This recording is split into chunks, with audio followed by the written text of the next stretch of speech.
out of curiosity, the other core things like abdomen and stuff, you're getting it all in Okay, here? so without a doubt, what do the abs do? So the best way to think about exercise is, what is the functional muscle? So why do we, right? So they protect your spine, they keep you erect, they stabilize your entire core. They allow you to bend down, Right. bend back up, side-to-side stability. So as you can imagine, if we know that the abs are doing side-to-side stability and all this stuff, think about the lunge. They're absolutely engaged. Squat and the deadlift, absolutely engaged. Am I averse to doing a couple sets of abs after this, 3 sets of your favorite ab exercise? Absolutely not. A big mistake people do make with abs is they magically do not treat them like muscles. It's like, if you wanted better arms, you wouldn't take a 5-pound dumbbell and curl it 1,000,000 times. You would pick a challenging weight and curl within a rep range. People think that you can crunch your way to a 6-pack millions and millions and millions of times. Continue to treat it like a muscle group.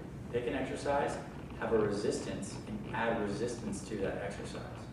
That's the point. So 3 sets of abs before your cardio would be totally fine. But there's a lot of people that do not do abs and do this kind of program. And you pretty much, the state of your abs is mostly going to be dictated by your body fat. But ab exercises. Yeah, because I know that the sit-ups are good for your back, which for the running side is really critical. Yes. I mean, what's going to And running helps your back. That's for your back with these guys. Yeah. Deadlifts for sure. But yes, the sit-ups will absolutely help keep your back in check. Especially because you guys, as runners and on a lot of trails, are taking a lot of shock. Your lower back is a shock absorber too, so you do need tight abs to take a lot of strain off your back. Yeah, so Go ahead. late in the running, that's, so you start to lean forward too much. You don't get them developed. Couple bench questions. Yeah. Decline and incline not needed? Does it? Okay, incline awesome. In fact, I Because would it does consider- really work the top. It feels different when you. it definitely does. Decline you're going to get on dips, right? Yeah, I mean, decline will get on dips, absolutely. So I would say, let's say you have 3 workouts a week, 3 full body workouts. On day 1, you're doing the sets of exercises. On day 2, you maybe do a slightly different variation of deadlift, different variation of squat, an incline bench. Instead of a wide pull-up, you'll maybe do a neutral pull-up. Instead of a walking lunge, you'll do a stationary lunge. Okay. So just makes it up. So a little bit of variation can be in there. And butterflies are fine too. Drop the weight a little bit and go Yeah. wider. It's You just talking a about variation. any kind of fly? Yeah, kind Yeah. of flying instead of Yeah. just pressing. Well, I would say, for the purposes of a full body program, stick to the pressing. Gotcha. Okay. Flies are fine. Okay, let's say you wanted to, you have 3 allotted sets on bench press for this workout. What's the point of the bench press? It's to work your chest, shoulders, and triceps. Yeah. You could easily do 2 sets of that and 1 set of a fly. Okay. I'd be fine with that. Because it's not to say the angles of the exercise are super important in terms of muscle recruitment in the right muscles, without a doubt.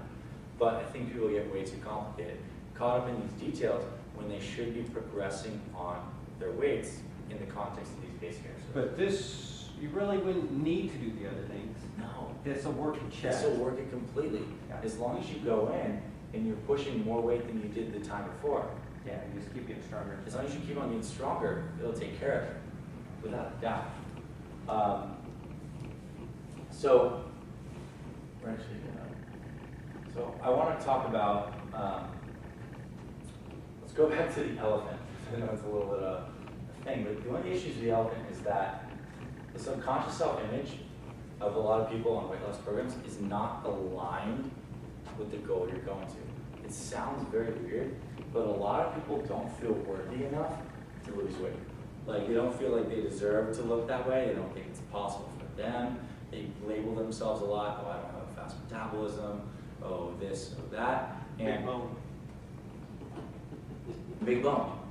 And it's for whatever reason, it's kind of put on as a kind of cultural band-aid to say, it's okay to be this way.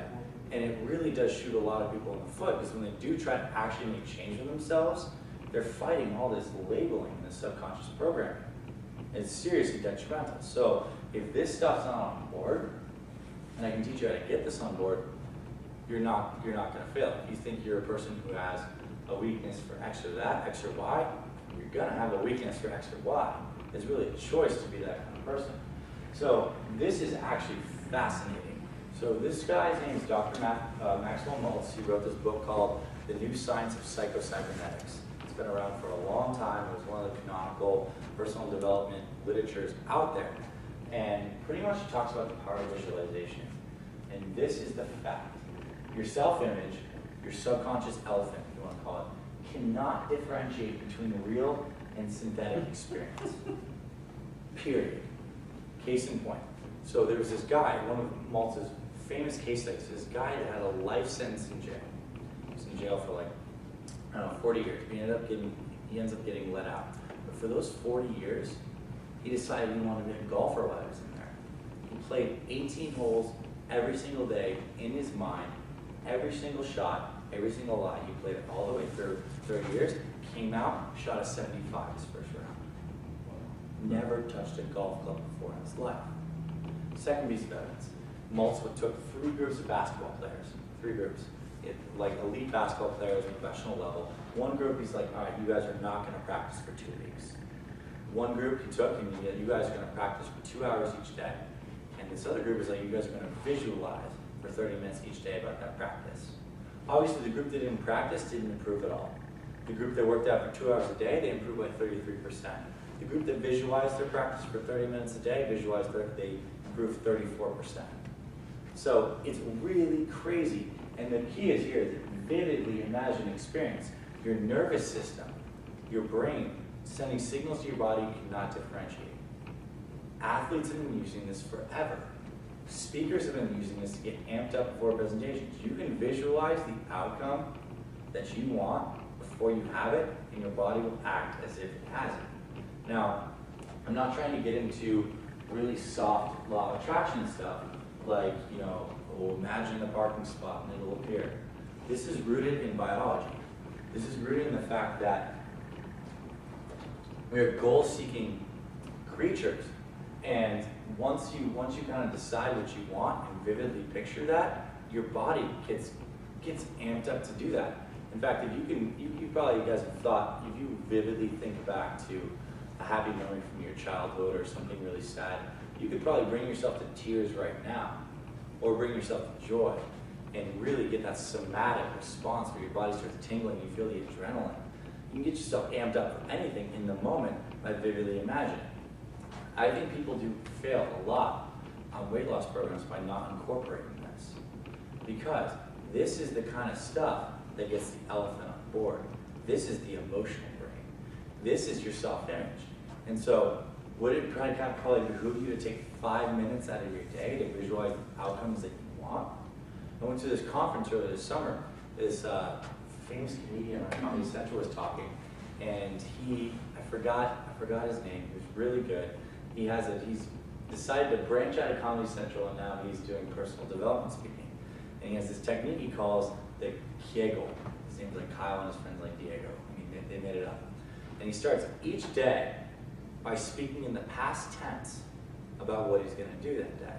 So he gets up and he looks at himself in the mirror. He's like, Kyle, remember that day where you had a million things to do on your plate and people kept on throwing you tons of work, but you kept on handling it? And then you had to drive down to YB Fit to give a lecture, and you thought no one was going to like it, but everyone ended up loving it. And then you got home and dinner was made for you by your mom, and it was amazing. And then you went to bed on time, got up and had the next best day. And so he goes through this activity where he kind of pre-visualizes everything, gets himself in state, and that creates behavior. State creates behavior. It's not always preparation. It's when you're in the right mindset. You guys have probably been in the zone before, or whatever you want to call it, where you kind of felt unstoppable. You can do a lot of things. So my point to you is this: you can be intentional about creating this stuff. Intentional about seeing yourself going throughout your day.